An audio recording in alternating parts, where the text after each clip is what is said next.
Nasihat saya, wahai para pemuda-pemuda, belajarlah ilmu. Ya, belajarlah ilmu. Ilmu, 4 hal yang saya ceritakan tadi, demikian juga ilmu teknologi.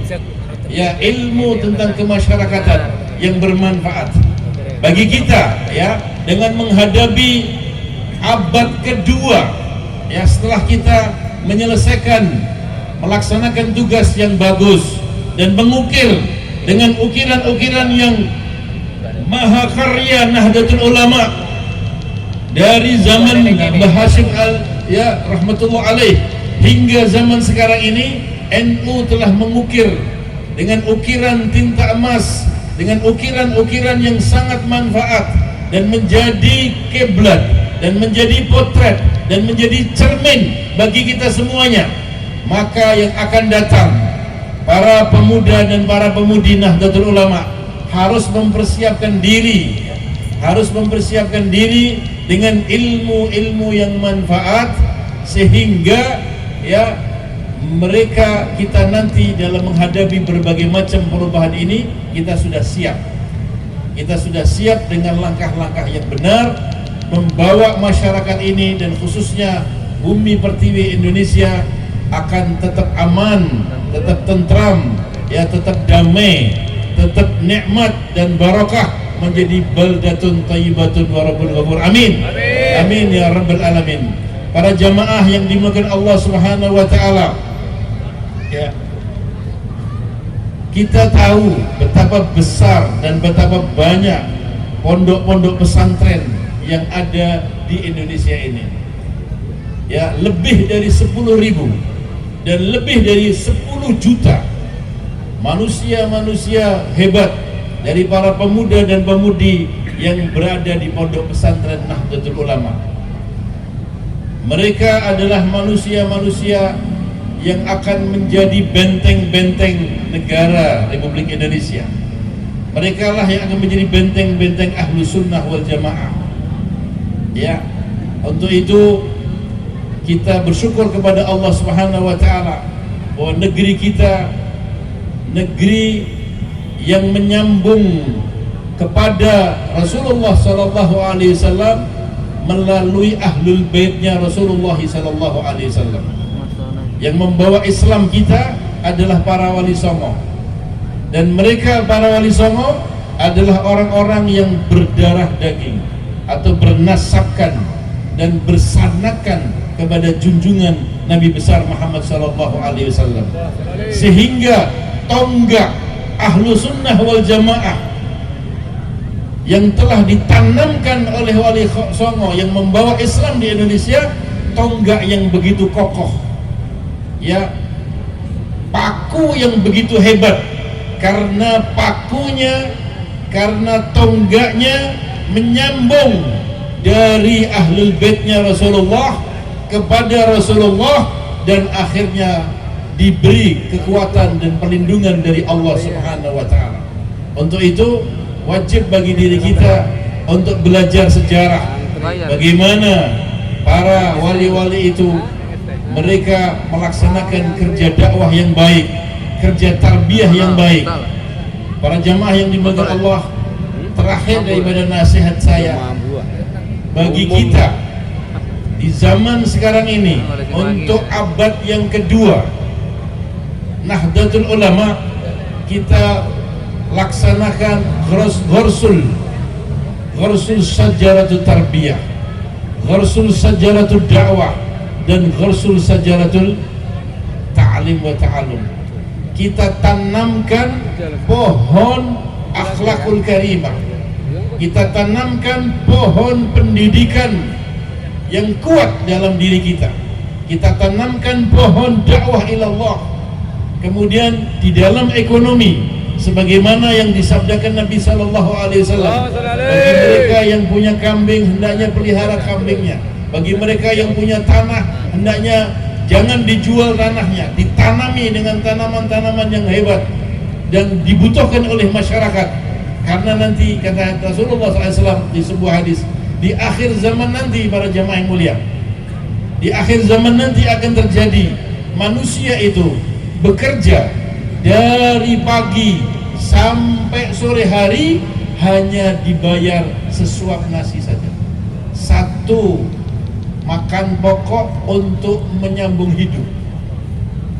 Kenapa? Akan terjadi krisis pangan, akan terjadi krisis air, akan terjadi krisis lahan. Coba dibayangkan, dari tahun ke tahun manusia ini semakin tambah. Ya, dari tahun ke tahun semakin tambah. Karena apa? Manusia lahir, dia akan hidup 60 sampai 70 tahun. Manusia lahir akan hidup 60-70 tahun. Sebelum orang ini meninggal dunia, 9 bulan akan lahir manusia lagi. Akan lihat, kelahiran akan lebih cepat daripada kematian. Berarti jumlah manusia akan semakin banyak. Kalau manusia lahir, pasti akan membutuhkan apa? Membutuhkan rumah. Sehingga lahan pertanian akan dijadikan rumah-rumah. Manusia lahir akan membutuhkan gedung-gedung pendidikan, sehingga lahannya akan dijadikan gedung pendidikan. Manusia lahir butuh transportasi, maka akan dibuka jalan-jalan baru, akan dibuka terminal-terminal baru, akan dibuka kantor-kantor yang baru. Itu sebuah konsekuensi yang logik. Maka satu ketika lahan bumi ini akan semakin kurang, padahal manusia semakin banyak, kebutuhan pangan semakin banyak, maka akan terjadi krisis pangan. Kata Nabi SAW, beliau mengatakan, maka orang yang saat ini memiliki lahan hendaknya ditanami dengan tanaman yang manfaat. Orang yang punya peternakan, dijaga peternakan dan dikembangkannya. Maka orang yang makmur pada saat itu nanti adalah orang yang memiliki tanah dan orang yang memiliki sumber air. Untuk itu para jamaah yang dimuliakan Allah, kuatkan iman kita, kuatkan Islam kita, kuatkan akhlak kita dengan ajaran ahlu sunnah wal jamaah, dan kuatkan ekonomi kita sesuai dengan apa yang disabdakan Nabi SAW. InsyaAllah dengan demikian Allah Subhanahu wa Ta'ala akan turunkan keberkahan, akan turunkan kemakmuran, akan turunkan kepada kita kejayaan dan kehebatan, keselamatan di dunia dan di akhirat. Di bulan Rajab ini adalah bulan yang mendekati bulan Ramadan, bulan istighfar, bulan taubat, bulan Allah. Rajabun syahrullah wa Sya'ban syahri wa Ramadan syahrul ummati.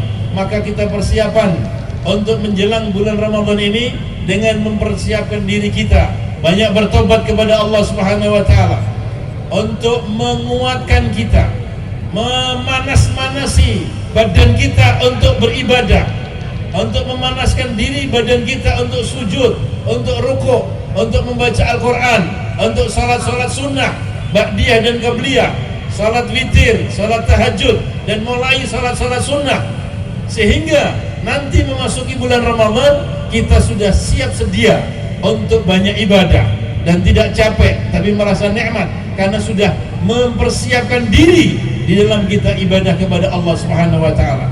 Persiapan belajar ilmu fikih mengenai fikih puasa, ya, fikhutus shaum, apa syarat sahnya puasa, apa syarat rukunnya puasa, hal-hal apa yang membatalkan puasa, hal-hal apa yang membatalkan pahala puasa. Ya, kita belajar dengan baik sehingga ketika memasuki bulan Ramadan yang disebut Nabi SAW syahrul hasad, bulan Sya'ban adalah syahrul nasrul badr, wa Sya'ban, bulan Rajab adalah nasrul badr, wa Sya'ban adalah syahrul sugya, wa Ramadan adalah syahrul hasad.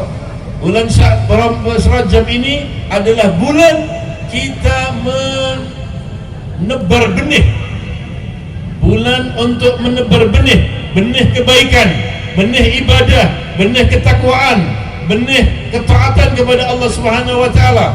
Dan di bulan Sya'ban adalah bulan kita menyirami benih tersebut, memupuk benih tersebut, menjaga benih tersebut. Maka di bulan Ramadan adalah bulan panen. Tidaklah mungkin kita akan panen kalau kita tidak menanam. Tidak menanam maka tidak akan mengetak. Untuk itu kita tanam mulai bulan Rajab ini dengan amal ibadah, dengan taat kepada Allah, dengan bertaubat kepada Allah, dengan beristighfar, sehingga bersih diri kita, dengan bersih hati kita, bersih rohani kita, sehingga ringan dalam ibadah. Jamaah yang mulia, orang berat ibadah itu karena dosa. Kalau orang susah tahajud karena dosa, orang susah baca Quran karena dosa, orang susah untuk taat kepada Allah karena dosa. Untuk itu sebelum masa panen di bulan Ramadan, yang satu ibadah wajib akan diberi pahala 70 kali lipat, dan satu ibadah sunnah akan diberi pahala wajib. Bulan yang pada awalnya adalah rahmat Allah, di pertengahan adalah maghfirah Allah, dan di akhirnya dibebaskan dari neraka bagi calon-calon neraka menjadi calon surganya Allah Subhanahu wa taala bagi orang yang siap sedia memasuki bulan Ramadan dengan hati yang bersih, dengan pikiran yang bersih, dan dengan kesiapan taat kepada Allah Subhanahu wa taala. Demikian, mudah-mudahan manfaat. Wassalamualaikum warahmatullahi wabarakatuh.